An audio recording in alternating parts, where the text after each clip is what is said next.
તો આપણે દેખીશું અગત્યનો દાખલો 25 ગ્રામ બેન્ઝીન જે છે તેમાં 2 ગ્રામ બેન્ઝોઇક એસિડ આપણે દ્રાવ્ય કરેલો છે. તો ઠાર બિંદુ જે છે એનો 1.62 અને તેનો બેન્ઝીનનો મોલર અવનયન અચળાંક 4.9 છે. તો આપણને કેટલા ટકા સુયોજન થાય છે એ શોધવાનું છે દ્રાવણમાં બેન્ઝોઇક એસિડનું. તો અહીંયા W2 આપ્યું છે 2, M2 આપ્યું છે 122 અને W1 આપે છે 25 ગ્રામ. મિત્રો અહીંયા ધ્યાન રાખવું કે આપણો જે દ્રાવ્ય જે છે બરાબર એ બેન્ઝોઇક એસિડ છે જેનું આણવીય દળ 122 થાય છે. હવે M એટલે મોલારિટી થાય છે જે આપણે શોધવાની છે. ડેલ્ટા TFની વેલ્યુ આટલા આપી છે આપણને 1.62 કેલ્વિન અને KFની વેલ્યુ આપી છે 4.9 kelvin kilogram into mall inverse. હવે આ બધી કિંમતોનો ઉપયોગ કરી આપણે સ્ટેપ બાય સ્ટેપ ગણીશું. તો સૌથી પહેલાં આપણે મોલાલિટી શોધવાની છે. તો મોલાલિટી M બરાબર W2 બાય M2 ગુણ્યા 1000 ભાગ્યા W1. આ સૂત્રમાં આપણે બધી કિંમતો મૂકી દઈએ. જો આ બધી કિંમતો મૂકવામાં આવે તો આપણને જવાબ મળશે 0.656. આ આપણી મોલાલિટી થઈ. એનો મતલબ 2 ગ્રામ બેન્ઝોઇક એસિડને 25 ગ્રામ બેન્ઝીનમાં ઓગાળતા મોલાલિટી આટલી થાય છે. હવે આપણે શોધીશું વોન્ટ ઓફ અવયવ. તો વોન્ટ ઓફ અવયવ I શોધવો હોય તો સૂત્ર લગાવીશું delta TF is equal to I KFM. હવે ડેલ્ટા TFની કિંમત ખબર છે, Iની શોધવાની છે. KFની કિંમત 4.9 અને મોલાલિટી આપણને મળી 0.656. આઈને કરતા કરીએ તો આ રીતે કંઈક બધી કિંમતો ગોઠવાશે. હવે આપણે શું કરવાનું છે તો બસ સાદું રૂપ આપી દો 0.504 આપણને વોન્ટ ઓફ અવયવ I મળ્યો. હવે દ્રાવણના સુયોજન શોધવાનું છે આપણે. તો આપણને ખબર છે કે જો 2 બેન્ઝોઇક એસિડના અણુઓ જે હોય છે તેમનું સુયોજન થાય એટલે ડાયમર બનાવતા હોય છે, એટલે તેમાંથી એક અણુ બનતો હોય છે. એટલે સુયોજન પહેલાં દેખીએ તો આપણી પાસે એક અણુ હતો, તો એ વખતે ડાયમર તો બન્યા જ નહીં હોય. પરંતુ વાત કરીએ સુયોજન પછીની વાત, તો X જેટલા અણુઓ જો અંદરથી વપરાયા હોય તો X/2 જેટલા જે કણો અહીં તેમનું ડાયમરાઇઝેશન થયું છે. હવે કણોની સંખ્યા દેખવા જઈએ તો શરૂઆતમાં 1 હતી અને સુયોજન પછી કણોની સંખ્યા દેખવા જઈએ તો 1 - x + x/2. સાદું રૂપ આવશે 1 - x/2. વોન્ટ ઓફ અવયવ I બરાબર સુયોજન પછી અને સુયોજન પહેલાં આવું સમીકરણ આપણે લગાવીશું. તો સુયોજન પછી કણોની જે સંખ્યા હતી એ 1 - x/2 અને સુયોજન પહેલાં હતી 1. હવે સાદુરૂપ આપીએ તો આ રીતે થાય. હવે આપણને એટલું ખબર છે કે આઈની કિંમત કેટલી છે. તો આપણે આઈની કિંમત શોધી કાઢી હતી. તો એટલે આઈની કિંમત આપણે મૂકીશું 0.504. હવે આ કિંમતમાં આપણને ખબર છે કે 1ને જો બીજી બાજુ લઈ જવામાં આવે તો આપણને કંઈક આવું મૂલ્ય મળશે. હવે આપણને ખબર છે કે તેમાંથી માઇનસ જે છે એક બીજી સાઈડ લઈ જઈએ તો 1 - 0.504 થઈ જશે કિંમત. એમાંથી બાદ કરતાં આપણને 0.496 મળે છે. હવે 2ને ગુણાકારમાં લાવતા ડાયરેક્ટ આપણને જવાબ મળશે 0.992. અહીંયા જે જવાબ મળ્યો છે એ સુયોજન અંશ કહેવામાં આવે છે.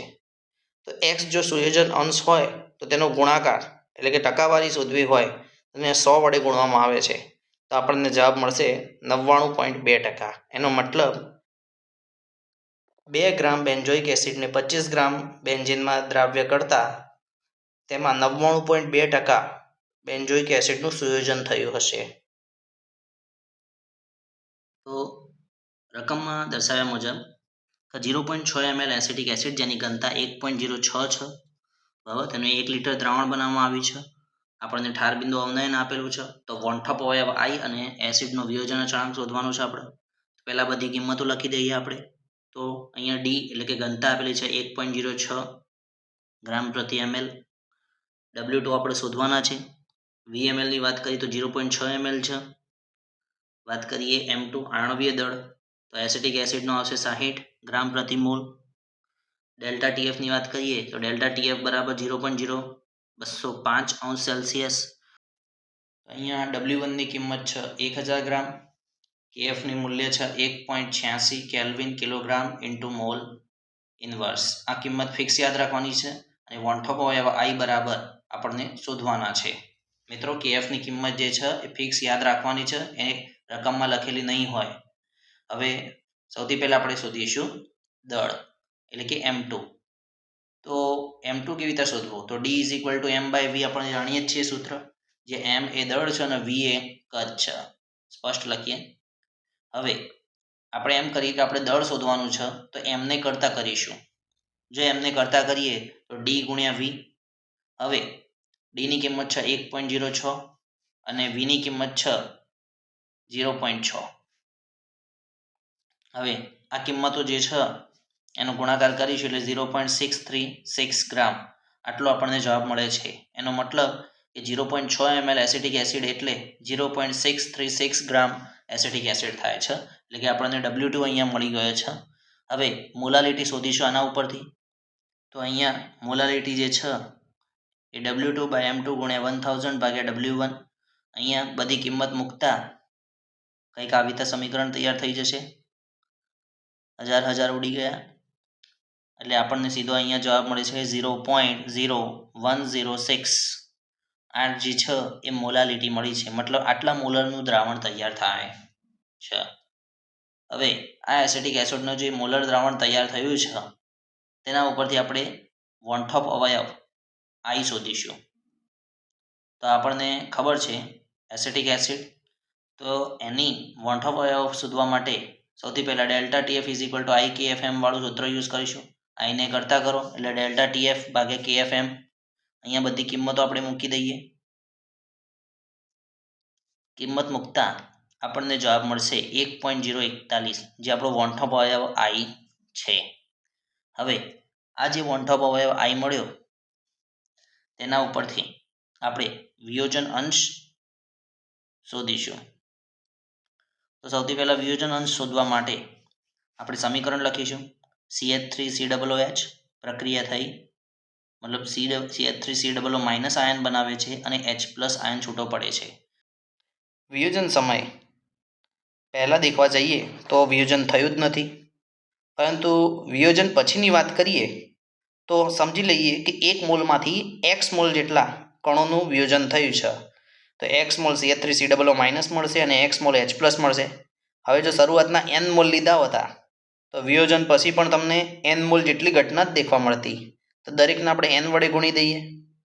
હવે આપણે એમ કરીએ કણોની સંખ્યા દેખવા જઈએ. જો કણોની સંખ્યા દેખીએ એટલે કે કુલ કણોની સંખ્યા, તો સૌથી પહેલાં આવશે વિયોજન પહેલાં.